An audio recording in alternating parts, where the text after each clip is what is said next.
안녕하십니까. 갤라호른입니다. 애널리스트가 아닌 트레이더의 눈으로 시장을 바라보는 갤라호른은 투자자 여러분께 구체적인 매매 신호를 제공하기보다는 투자자들이 시장에 대한 이해와 통찰력을 갖는 데 도움을 드리고자 합니다. 따라서 이 보고서는 투자하는데 참고용으로만 활용해 주시기 바랍니다. 유로 달러 통화상은 4시간 차트에서 볼린저 밴드 상단에 도달한 뒤 약간의 눌림목을 주고 있습니다. 20일 이동 평균선을 단번에 돌파한 뒤 거침없이 밴드 상단에 다다른 만큼 상승 모멘텀은 여전히 살아있다고 볼 수 있겠습니다. 눌림목을 준 유로 달러는 다시 상승세를 이어갈 것으로 보이는데 4시간 차트에서 120일 지수 이동 평균선이 저항선으로 얼마나 기능하게 될지 지켜봐야겠습니다. 일간 차트에서 유로는 달러에 대해 상승으로 한 주를 시작했고 20일 이동 평균선 돌파를 앞두고 있습니다. 20일 이동 평균선을 단번에 돌파하지 못한 것을 보면 유로 달러가 상승세를 이어갈 것이라 확신을 갖기에는 아직 부족한 점이 있습니다. 일간 차트에서 머리 어깨형 패턴이 만들어질 가능성은 조금 낮아졌다고 볼 수 있습니다. 이번 상승이 단순히 노이즈에 그칠 것인지 아니면 새로운 패턴이나 추세가 만들어질 것인지 지켜봐야겠습니다. 단기적으로 유로 달러는 1시간 차트에서 하락 추세선을 돌파했습니다. 돌파한 하락 추세선을 지지선으로 발판 삼아 상승세를 이어갈지 아니면 하락 추세선 아래로 내려갈지 확인해 봐야겠습니다. 달러 인덱스는 지난 5월 이후 가장 높은 104대로 올라가 달러 강세 시장을 반영했지만 다시 전장 104.011보다 0.56% 내린 103.424를 기록했습니다. 이번 주 초에 공개된 미국 경제 지표가 시장 예상보다 저조한 성적을 보인 탓으로 풀이됩니다. 미 연준이 금리를 동결하는 등 비둘기파적 정책을 펼칠 것이란 예상에서입니다.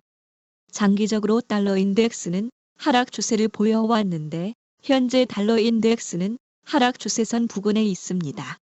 조정을 보이고 있는 달러 인덱스가 하락 추세선을 지지선으로 삼아 다시 반등할지 아니면 추세선 아래로 하락해 장기적인 하락 추세를 이어갈지 지켜봐야겠습니다. 달러 인덱스가 하락 추세선을 돌파하고 상승한다면 위험 선호 대신 안전 자산 선호 심리가 시장을 지배하고 글로벌 경제에서 미국만 탄탄하게 성장하고 있다는 시장의 인식을 반영한 것이 될 것입니다. 이번 주에는 외환 시장에 큰 영향을 끼치는 굵직한 경제 지표들이 공개됩니다. 이미 발표된 구인 이직 보고서와 소비자 신뢰지수뿐 아니라 미국 2분기 GDP 잠정치가 30일 발표되고 민간에서 집계하는 ADP 비농업 고용 변화 역시 30일 공개됩니다. 미 연방준비제도가 인플레이션 척도로 비중 있게 다루는 개인 소비 지출 가격 지수와 신규 실업수당 청구 건수는 31일에 9월 1일에는 미국의 비농업 부문 고용 보고서 실업률이 발표됩니다. 먼저 공개된 미 노동부의 구인 이직 보고서와 미국 소비자 신뢰지수는 시장 예상치를 밑도는 결과를 보였습니다. 미 노동부가 공개한 구인 이직 보고서에 따르면 지난 7월 채용 공고는 883만 건으로 시장 예상치인 949만 건보다 적을 뿐 아니라 6월 수치인 917만 건보다도 약 34만 건 감소했습니다. 이번에 공개된 7월 채용 공고 건수는 지난 2021년 3월 이후 가장 적은 수준이었습니다. 함께 공개된 8월 미국 소비자 신뢰지수는 106.1로 집계됐는데 예상치인 116.0을 크게 밑돌았을 뿐 아니라 전달 수정치인 114.0보다도 낮은 수치였습니다. 시장 예상을 크게 밑도는 경제 지표에 달러는 하락하고 유로 달러는 원비 가량 상승해 1.0890대까지 오르기도 했습니다. 차갑게 식은 경기 상황은 미 연준이 오는 9월에 기준금리를 동결할 것이란 예상에 힘을 싣기 때문입니다. 하지만 미국 경제에 대한 기대는 여전한 분위기입니다. 이번 주 발표되는 비농업 부문 고용 보고서 결과를 놓고 전문가들은 8월 비농업 부문 신규 고용이 17만 명 늘었을 것으로 전망했습니다. 당초 예상은 16만 5천 명 증가였는데 전망치가 16만 9천 명 증가에 이어 조금씩 높아졌습니다.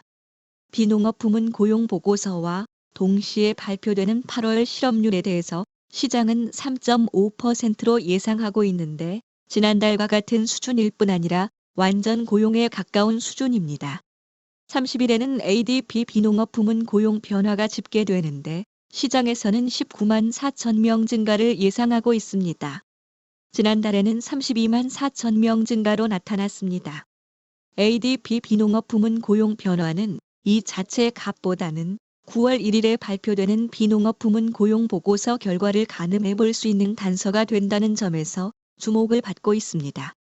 같은 날에는 미국의 2분기 GDP 잠정치도 발표되는데 직전 발표치는 2.4%였고 시장에서는 이번에도 GDP 성장률이 2.4%일 것으로 보고 있습니다. 애틀랜타 연방준비은행은 미국의 3분기 GDP 성장률을 5.9%로 전망하고 있습니다. 시카고 상품 거래소의 패드워치에 따르면 다음 달 미국 기준금리가 동결될 가능성은 80% 이상으로 나타났습니다. 대신 11월에 연준이 금리를 인상할 가능성을 반반으로 보고 있습니다. 한편 크리스틴 라가르드 유럽 중앙은행 총재는 지난주 잭슨홀 경제 심포지엄에서 인플레이션 목표치 2%를 고수하겠다고 밝히면서 인플레이션이 목표치까지 이를 때까지 필요한 만큼 금리를 올리고 유지할 것이라고 말했습니다. 하지만 9월에 유럽 중앙은행이 금리를 인상할 것인지에 대해선 즉답을 피했습니다. 유로존의 통화량이 13년 만에 감소한 것으로 최근 드러났는데 고금리로 대출 증가세가 감소한 탓으로 전문가들은 분석하고 있습니다. 파이낸셜 타임스는 유럽 중앙은행의 긴축적 통화 정책을 통화량이 줄어든 핵심 요인이라고 분석했습니다. 유럽 중앙은행의 기준금리는 지난해 중순만 해도 0%였으나 지난달 4.25%까지 올랐습니다. 그래서 유럽 중앙은행의 긴축 정책에 수정이 가해져야 한다는 압력이 커질 것이란 시장의 분석입니다. 최근 유럽 중앙은행 관리들은 유로존 경기 둔화를 우려하고 있는 것으로 알려졌습니다. 유럽의 성장 엔진 독일 경제가 뒷걸음질 치고 있는 것도 유로존 경제에 큰 부담입니다. 국제통화기금 IMF는 올해 독일 경제 성장률을 마이너스 0.3%로 예상하며 세계 주요 국가들 가운데서 유일하게 역성장할 나라로 전망했습니다. 최근까지 이어진 팬데믹으로 공급망이 붕괴되고 러시아 우크라이나 전쟁으로 에너지 가격이 급등해 큰 타격을 받은 데다 중국 경기 침체라는 삼중고를 겪고 있기 때문입니다. 독일의 2분기 경제 성장률은 전분기 대비 0%로 지난해 4분기부터 계속된 역성장에서 벗어났지만 경기 회복세는 여전히 더딘 형편입니다. 독일 통계청에 따르면 독일의 2분기 국내 총생산은 전년 동기 대비 0.2% 감소한 것으로 확정됐는데 지난 1분기도 0.2% 줄어들었습니다. 월스트리트 저널은 독일이 기존의 제조업 중심 경제를 고집하고 신성장 산업 투자에 소홀했음을 지적하며 노동인구 고령화와 산업 구조 경직화가 독일 경제 발목을 잡고 있다고 분석했습니다. UBS 글로벌 자산운용은 장기적으로 미국 달러보다는 유로화를 선호한다고 밝혔습니다. 마크 헤펠레 UBS 글로벌 자산운용의 최고 투자 책임자는 연준이 유럽 중앙은행보다 금리 인상 종료 지점에 더 가까이 와 있다고 생각한다며 이에 따라 달러보다 유로화를 선호한다고 말했습니다. 한편 다른 한쪽에서는 미국을 제외하고 경기 둔화가 더욱 극심하게 나타날 것이라며 미국 달러 강세 견해를 밝히기도 했습니다. MUFG의 분석가인 리 하드만은 유로존 경제가 약하다는 증거가 늘어나면서 유럽 중앙은행이 9월에 금리를 인상하기보다는 동결할 가능성이 커질 수 있다고 전망하면서 유로존 채권 수익률과 유로화가 하락할지 모른다고 내다봤습니다.